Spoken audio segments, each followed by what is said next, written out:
आप पूछिए, हम ये नहीं कह रहे कि ये क्वेश्चन नहीं पूछने चाहिए। पूछने का तरीका, आपके शब्दों का चयन, इसमें एक मतलब पीसीएस का झलक दिखना चाहिए। पीयून के जॉब में भी नहीं आता होगा, नौकरी वाले में नहीं आता होगा। और एक क्वेश्चन जो सबसे बुरा था, उससे भी अगर कोई घटिया सवाल है, ये मतलब सबसे वर्स्ट सवाल जिसको कह सकते हैं पूरे इस एग्जामिनेशन, ये भी वन ऑफ द घटिएस्ट क्वेश्चंस के अंदर है। हेलो एवरीवन, इस वीडियो में हम लोग बात करेंगे बीपीएससी ने जो इस बार क्वेश्चन सेट किया था उसके बारे में। कुछ लोग मैंने स्टूडेंट्स का मानना है कि क्वेश्चन बहुत ही मतलब आसान था, बहुत अच्छा गया फलाना ढिमाका। कुछ लोगों का मानना है क्वेश्चन बहुत खराब था, लोगों को समझ में ही नहीं आ रहा था। देखिए इस बार हुआ क्या क्वेश्चन पेपर में, पिछली बार कट ऑफ बहुत अधिक चला गया, पिछली बार कट ऑफ बहुत अधिक चला गया। इस चक्कर में क्या हुआ कि आयोग कोशिश करी कि हम क्वेश्चन को कुछ ऐसा बना दें कि क्वेश्चन सॉल्व ही ना हो पाए, बहुत सारे जो क्वेश्चंस हैं वो सॉल्व ना हो पाए और क्वेश्चन देखने में थोड़ा भारी भारी टाइप का लगे। उस तरह के क्वेश्चंस हैं, मैं भी दिखाता हूं, बताता हूं। तो ये इन्होंने कोशिश की कि कुछ ऐसे सवाल आ जाएं कि जो थोड़ा सा टफ लगे। चलिए मैं सवाल पढ़ के बता दूंगा। अच्छा, किसी को आंसर चाहिए तो बता दीजिएगा, आंसर है मेरे पास। अगर मिलाना है तो मिला ही लिए होंगे आप लोग, इसलिए मैंने अपलोड नहीं किया है। अगर चाहिए हो तो बता देना, मैं अपलोड कर दूंगा। क्वेश्चन को समझिए, बीपीएससी क्या चाह रही थी। बीपीएससी चाह रही थी स्टूडेंट्स को थोड़ा सा डरा देना, थोड़ा सा कट ऑफ को नीचे लेके आ जाना। इसके लिए इन्होंने क्वेश्चन सेट किया और बीपीएससी में इन्होंने जिस तरह के क्वेश्चंस को लिया ना, वो इनके बस का था नहीं। एक्चुअली उन्होंने उसका कुछ से कुछ कर दिया। इन्होंने कोशिश किया कि एक स्टैंडर्ड को फॉलो करें, उनमें से कुछ क्वेश्चंस तो उस पर फिट बैठे, बाकी सबका उन्होंने कचरा करके रख दिया। माने ना अपने ही स्तर पे रहे, ना ही यूपीएससी के स्तर पे गए, ना यूपीपीएससी के गए। क्या कर दिया उन्होंने समझ में नहीं आया सबसे। और ये लोग एफर्ट करते हैं तो और बेकार हो जाता है, क्योंकि एफर्ट करने लायक मुझे नहीं लगता है आयोग में है कि 150 क्वेश्चन तो आज तक सही कभी बना नहीं पाए। स्टैंडर्ड ऊपर करने की तो बात ही भूल जाइए, स्टैंडर्ड ऊपर करने की बात ही भूल जाइए। इन्होंने सिर्फ कुछ शब्दों के साथ स्टूडेंट को डराना चाहा। अब वो खुद ही डरते होंगे बैठ के कि इतना भारी भरकम से स्टूडेंट डर जाएगा। क्यों डरेगा भाई, सवाल सीधा सीधा जवाब दिख रहा है। कुछ सवाल ऐसे हैं जो होने ही नहीं चाहिए क्वेश्चन पेपर में, वो भी सवाल आया है, उस पर भी अभी हम बात करेंगे। और करंट अफेयर्स पे तो इन्होंने हद कर दिया। एक्चुअली जब पहला डेट आया था ना एग्जामिनेशन का, उसके पहले ही इन्होंने क्वेश्चन पेपर सेट कर रखा है, क्योंकि उसके पहले के ही सारे करंट अफेयर्स हैं। उसके बाद एग्जाम लगातार डिले होता गया, बट इनमें से किसी ने भी कोशिश नहीं की कि इधर के करंट अफेयर्स दो चार डाल दें। सब उसी से काम चला रहे हैं, खींच खींच के उसी से काम चला रहे हैं। और थोड़ा सा और नहीं इसलिए किया कि उस समय का करंट अफेयर्स तो स्टूडेंट उतना पढ़ेगा नहीं, तो क्वेश्चन भी कुछ कम बनेगा, थोड़ा सा कट ऑफ कम जाएगा, थोड़ा सा आयोग का इज्जत जो है वो थोड़ा सा बढ़ जाएगा। इसके चक्कर में इन्होंने क्या किया, हिस्ट्री का क्यों तो बैंड बजा के रख दी इन्होंने।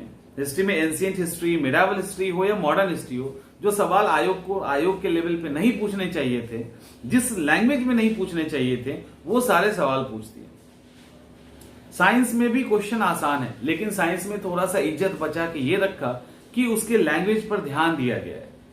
नहीं तो इन्होंने जो की है, इन्होंने जो एक्चुअली में गेम खेलने की कोशिश की है, वो पॉलिटी में खेलने की कोशिश की है। क्योंकि पॉलिटी को स्टूडेंट हमेशा से आसान समझ के जाता है, तो वहां उन्होंने डराने की कोशिश की है, क्वेश्चन को भारी बना के, कुछ क्वेश्चंस इधर से उधर लेके आके। उसके अलावा इन्होंने इकोनॉमिक्स में खेलने की कोशिश की है। उसके बाद इन्होंने जो तीसरा गेम खेला है वो ज्योग्राफी पे खेला है। ज्योग्राफी के कुछ क्वेश्चंस को इन्होंने यूपीएससी के लेवल पे सेट करने की कोशिश की, इन्होंने उठा भी लिया वहां से, आप लोगों को पता ही, वो सीधा कॉपी पेस्ट कर दिया है, तो वहां से उन्होंने कोशिश किया। और चौथा इन्होंने गेम खेला है करंट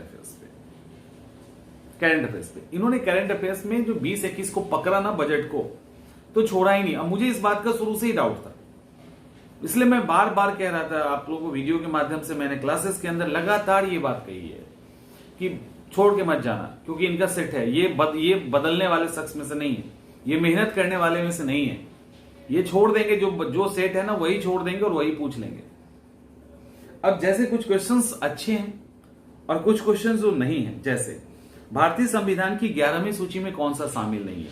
ठीक है, अच्छा सवाल है, ये खराब सवाल नहीं है, इवन गलत भी किया है लोगों ने। निम्नलिखित में से कौन सा संसदीय समिति कार्यपालिका के नियम, मेरे पास सी वाला है, आउट होने के पहले वाला नहीं, आउट होने मतलब एग्जाम के बाद का है। इनमें से कौन सा समिति संसदीय समिति कार्यपालिका के नियम विनिमय के लिए, जो पहला वाला है वो भी ठीक है सवाल, लेकिन वहीं पे इन्होंने अनुच्छेद 300 पूछ दिया, 300 ए नहीं पूछा है, 300 पूछ दिया, ठीक है। उसके बाद उसी में पांचवा सवाल है, एएस आनंद 1990 के दशक के अंत में किस पद पे थे? मतलब नहीं बनता इसके क्वेश्चन के पूछने का। क्यों पूछा है पता नहीं, कहीं से इनको मिल गया होगा, इन्होंने सोचा भी नहीं होगा और इन्होंने डाल दिया होगा, ठीक है। और इस तरह के एक दो क्वेश्चन आप उम्मीद कर सकते हैं, ऐसा भी नहीं है कि नहीं उम्मीद कर सकते, इस तरह के सवाल आप उम्मीद कर सकते हैं। वहीं पे भारतीय प्रशासन में जो विभाजन प्रणाली वाला क्वेश्चन है, ठीक क्वेश्चन है, लेकिन चूंकि समस्या क्या है ना, समस्या ये है कि इन्होंने जो ई ऑप्शन डाल दिया है, इनके इस क्वेश्चन के कारण ई ऑप्शन वाले मार खा जाते हैं और डर भी जाते हैं। वो कहां डरेंगे मैं आपको बताता हूं। अब यहां पे मामला फंस जाता है कई बार, आप क्वेश्चन तो दे दिए, चलो क्वेश्चन ठीक है, लेकिन ये क्वेश्चन वहां अप्लाई होता है जहां ई ऑप्शन नहीं है। उसके बाद कुछ सबको नहीं कहूंगा, 2019 के बिहार के मानव विकास सूचकांक ह्यूमन डेवलपमेंट इंडेक्स की बात की गई है, उसमें भारत का मान कितना था, बिहार का मान कितना था, पोजीशन नहीं पूछा गया, बिहार का मान कितना था ये पूछा गया है। तो पीसीएस के स्टूडेंट की को तैयारी करवा रहे हो, यूपीएससी मतलब आप उस लेवल पे आप जाना चाह रहे हैं, इस तरह के सवाल पूछ रहे हैं, मतलब क्या चाह रहे हो आप? यहाँ पे आप एसडीएम और डीवाईएसपी और इस तरह के पोस्ट पे आप लेके जा रहे हो, इस तरह के सवाल तो कोई याद भी नहीं करता है और करना भी नहीं चाहिए। पीसीएस और आईएएस के स्टूडेंट तो करेंगे ही नहीं यार, और 2019 का आप पूछ रहे हो, आईएएस के स्टूडेंट करेंगे भी नहीं यार, इसलिए उनके लिए बीपीएससी निकालना दिक्कत हो जाता है और आपको पूछना भी नहीं चाहिए इस तरह के सवाल। फिर 2021-22 के बजट पे अटक गया जाके, ठीक है, और उसके बाद जो अटके सो अटके रह गए। उसके बाद इन्होंने इकोनॉमिक्स से उठाएगा तो हार्डली 3 से 4 क्वेश्चन आपको टिपिकल इकोनॉमिक्स का लगेगा, बाकी सारे करेंट्स के अंदर चले जा रहे हैं, बाकी सारा जो है करेंट्स के अंदर जा रहा है। आर्थिक विकास का सबसे अच्छा सूचकांक किसके द्वारा प्रदान किया जा सकता है? ये एक अच्छा सवाल था, इसके लैंग्वेज भी क्वेश्चंस के ठीक थे। उसके बाद जो सुमेल वाला था, मतलब मैचिंग करना था लिस्ट 1 और 2 का, सरकारी आयोग और ये भी ठीक था। उसके बाद अब लोग मॉडर्न हिस्ट्री के अंदर जो सवाल है ना, मॉडर्न हिस्ट्री के अंदर देखो कैसे सवाल पूछे हैं ये लोग, कैसे एफर्ट करते हैं, मतलब इसलिए कहा जाता है कि ये क्वेश्चन बनाते समय ना कोशिश ही नहीं करते हैं। सवाल है सी ऑप्शन का 27 नंबर कि 1929 में लाहौर में आयोजित भारतीय राष्ट्रीय कांग्रेस के अधिवेशन के अध्यक्ष कौन थे? ठीक है। दूसरा, भारतीय राष्ट्रीय कांग्रेस के 1922 में आयोजित गया अधिवेशन के अध्यक्ष कौन थे? मतलब कांग्रेस सेशन से लगातार 2 सवाल, कांग्रेस सेशन से लगातार 2 सवाल और दोनों उतना ही आसान। यह भी तो पूछा जा सकता था जनगण मन कब गाया गया, यह भी तो पूछा जा सकता था कि पहली बार आम लोग कब पार्टिसिपेट किए। मतलब सवाल बहुत सारे थे ना, कब डफरी ने किस अधिवेशन के दौरान डफरी ने कहा था कि कांग्रेस सूक्ष्म लोगों की प्रतिनिधित्व करती है। ऐसे कई सारे सवाल थे ना जो स्टैंडर्ड सवाल के अंदर आएंगे, और ये 2 सवाल मतलब इस तरह से एक पेपर को आप सेट कर रहे हो, ये सवाल बना के बहुत सारे स्टूडेंट खुश भी होंगे, लेकिन ये देखिए आप बना भी रहे ना तब भी ये सवाल पीसीएस के लेवल का नहीं। और हद तो तब हो गई जब सवाल 29 नंबर है कि 1857 के विद्रोह में एक नेता कुंवर सिंह किस स्थान से संबंधित हैं? ग्वालियर, जगदीशपुर, झांसी, मेरठ। कितनी बार पूछोगे भाई, बता दो कितनी बार पूछोगे?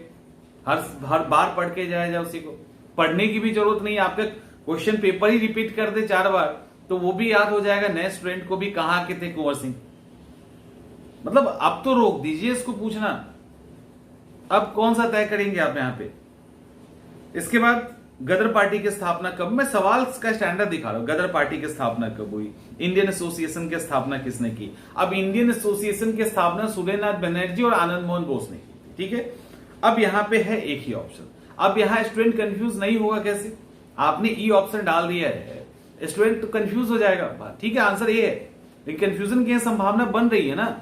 इसके अलावा इसी तरह के एक और है, चटगांव शस्त्रागार हमला, चलो ठीक है, मतलब ये भी सवाल एकदम से एक बार नहीं 50 बार। आनंद मठ में किस सब्जेक्ट से रिलेटेड है ये नहीं पूछा है इसमें।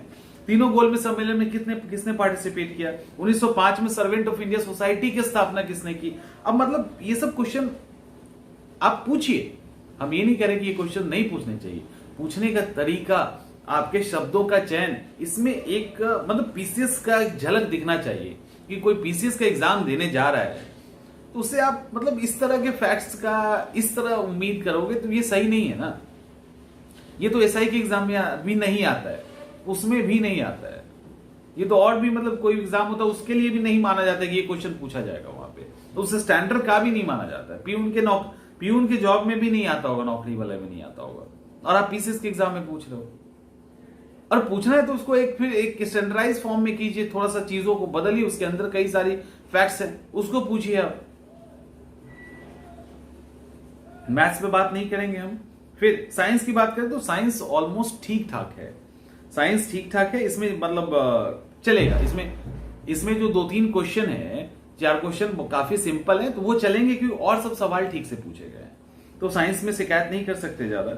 और इसके अलावा अब डिजिटल इंडिया अवार्ड 2020 2021-22 अच्छा के बजट में प्रस्तावित नया मंत्रालय कौन था? हाँ, ये सवाल भी ठीक है। उसके बाद गरीब कल्याण रोजगार अभियान बिहार में प्रधानमंत्री के द्वारा 2020 में शुरू किया गया था। अब 2020 का फैक्ट्स इस तरह से याद करना आसान नहीं है ना, इसको किस में डाले, करंट अफेयर्स में डाले कि कहां डाले, बता दो इसी को आप। तो इसका मतलब आपको मतलब आप जो पेपर सेट करो ना, तो एक क्वेश्चन जो सबसे बुरा था वो था कि कुंवर सिंह कहां से संबंधित थे। उससे भी अगर कोई घटिया सवाल है, उससे भी घटिया सवाल अगर हम कहेंगे तो बोध गया में किसे ज्ञान की प्राप्ति हुई। मतलब इस सवाल को जब मैंने देखा ना तो रियली मतलब सर लग रहा तो गुस्से से फट जाएगा। मतलब ये क्या है, ये मतलब सबसे वर्स्ट सवाल जिसको कह सकते हैं पूरे इस एग्जामिनेशन का वो है। 1857 में बंगाल में संथाल विद्रोह का नेतृत्व किसने किया। उसके बाद गांधी जी को चंपारण आने का न्योता कब दी, किसने दिया। अच्छा, ये भी वन ऑफ द घटिएस्ट क्वेश्चंस के अंदर है कि शेरशाह का मकबरा कहां स्थित है। ये भी घटिएस्ट सवाल के अंदर है, शेरशाह का मकबरा कहां स्थित है, बोध गया में ज्ञान की प्राप्ति कैसे हुई, महात्मा गांधी को किसने बुलाया, और इसके अलावा और क्या था एक कुंवर सिंह कहां से संबंधित है। इन सब टॉपिक पे तो इतना हंगामा हो चुका है कि बिना एग्जाम दिए स्टूडेंट को याद होगा कि अच्छा बीपीएससी ने इतना कांड किए हुए इस पे। चोल वंश के संस्थापक कौन है, कुतुब मीनार का निर्माण किसने पूरा करवाया, विजयनगर के संस्थापक कौन है, पहली बौद्ध संगीति के अध्यक्ष कौन थे, और क्या क्या है, किस मुगल दरबार में थॉमस रो आया था, भारतीय राष्ट्रीय कांग्रेस की पहली महिला अध्यक्ष कौन थी, फलाना ढिमाका टाइप की सवाल जो हैं ये नहीं होने चाहिए। ये मैं नहीं कह रहा, इस तरह के जो आसान सवाल है, 2-3 घटिया सवाल को तो नहीं होना चाहिए, इसको अलग फॉर्म में पूछा जाना चाहिए। ऐसे नहीं, इतने स्ट्रेट फॉरवर्ड में मॉडर्न हिस्ट्री के इस तरह के सवाल नहीं आने चाहिए जो ऑलरेडी इतनी बार आ चुका है कि पेशेंट कोमा, जो स्टूडेंट कोमा में रहेगा ना वो भी उसका सही जवाब देगा। इसके बाद अब ये जैसे इसमें अब ज्योग्राफी में इन्होंने कोशिश किया फंसाने का, फंसा भी लिया 2-3 सवालों में। अब इन्होंने पूछा है एस्कर और ड्रमलिन से संबंध, यूपीएससी का क्वेश्चन है ये, इन्होंने उठा के डाल दिया है यहां पे, ठीक है। उसके बाद जियोडेसी वह विज्ञान है जो इससे संबंधित है, थोड़ा सा भारी भरकम टाइप का लगता है, और ऐसे 1-2 सवाल आप नहीं भी बनाओगे ना तो फर्क नहीं पड़ता, आपके रिजल्ट में कोई फर्क नहीं पड़ता है। बिहार का पहला रामसर स्थल कौन सा था, ये एक अच्छा सवाल है, ये छोटा ही सवाल है, छोटे सवाल से मतलब नहीं, सवाल बढ़िया है। उसके बाद बिहार के किस कृषि जलवायु क्षेत्र में सबसे अधिक जिले हैं, ये बहुत अच्छे सवाल में से आएगा। सवाल छोटा है फिर से, लेकिन बहुत अच्छे सवाल में आएगा। इस तरह के सवाल पूछिए। गंगा के मैदान को एक रूप में नामित किया गया फलाने का। निम्नलिखित में से किस देश की मृत सागर यानी डेड सी के साथ बॉर्डर नहीं लगती, ये भी एक बहुत बेहतरीन सवाल है। उसके बाद इल्मेनाइट वाला सवाल है, वो भी अच्छे सवाल है। हिमालय की नदी और प्रायद्वीपीय नदी में आपने कंपेयर किया ज्योग्राफी में, ये एक अच्छे सवाल है। तो आपने जो इकोनॉमिक्स, ज्योग्राफी और पॉलिटी का जो बैंड बजाया है भारी भरकम करने के नाम पे, कोई फायदा हुआ नहीं, और सारा कचरा करके क्या करंट अफेयर्स में कचरा कर दिया आपने। मॉडर्न हिस्ट्री का तो एकदम से बर्बाद करके, मॉडर्न हिस्ट्री, एंशिएंट और मिडाइवल का तो कोई इज्जत ही नहीं रहा सेट में। तो आप सेट जब भी कोई तैयार होता है ना, उसमें ये नहीं होता है कि क्वेश्चंस आप सोचिए कि किस माइंडसेट के साथ हम कौन सा पेपर देने जा रहे हैं। हम पीसीएस का पेपर देने जा रहे हैं। जब पीसीएस के पेपर देने जा रहे हैं तो आपसे अच्छे सवाल, एक स्टैंडर्ड सवाल की उम्मीद करेंगे, और वो भी तब और ज्यादा जरूरी हो जाता है जब आपने ई ऑप्शन तक छोड़ा है। और जब एग्जामिनेशन का डेट एक्सटेंड करता है तो उसके अंदर बदलाव लाने भी जरूरी होते हैं, खासकर करंट अफेयर्स के। ये ऐसे सवाल बनाए गए हैं जैसे कि मतलब अध्यक्ष साहब ने बोल दिया दो चार को कि 10, 15, 25, 30 बड़े बड़े क्वेश्चंस उठा के ले आओ, जिसमें 5-6 नहीं बनने चाहिए आम बच्चों से, वो लेके आ जाइए, और बाकी सब ऐसे ही लेके आ जाओ। क्वेश्चन सेट कर देते हैं, पुराने करंट अफेयर्स डालो सारे, कुछ अपडेट करने की जरूरत नहीं है, दे देते हैं। क्वेश्चन तो आउट होना ही है और एग्जाम कैंसिल होना ही है, दोबारा लेंगे तो देखा जाएगा। कुछ ऐसी स्थिति इस पेपर की।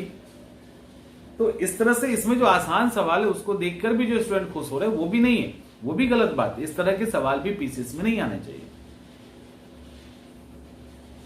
तो होपफुली कि इस पे भी और भी करूंगा, और एक मेल भी मैं बीपीएससी को डालने वाला हूं। इस पे मैं एक मेल डालने वाला हूं क्वेश्चंस को लेकर। मुझे पता है कुछ खास नहीं होगा, बट जो मैं कर सकता हूं वो करूंगा जरूर, और देखते हैं और क्या हो सकता है और जो भी हो सकता है। क्योंकि इस क्वेश्चन में मजा नहीं आया, एकदम नहीं आया। मैंने 100 क्रॉस करना कोई बड़ी बात नहीं है इसमें। अगर नहीं आ रहा है तो फिर बड़ी बात है। क्वेश्चन देखने में डरावना है, ठीक है, देखने में डरावना है। कुछ वाहियात टाइप के भी सवाल हैं जो नहीं होने चाहिए, और 300 डाल के डरा रहा है आयोग। 300 ये नहीं डाला, 300 डाल के डरा रहा है कि भाई डरो, हमने कुछ स्पेशल क्वेश्चन सेट किया है। तो यही था आज अभी के लिए कि क्वेश्चंस का जो एनालिसिस है वो यही है आपके पैटर्न का। आंसर चाहिए तो बता दीजिएगा, वो भी हम अपलोड कर देंगे, ठीक है।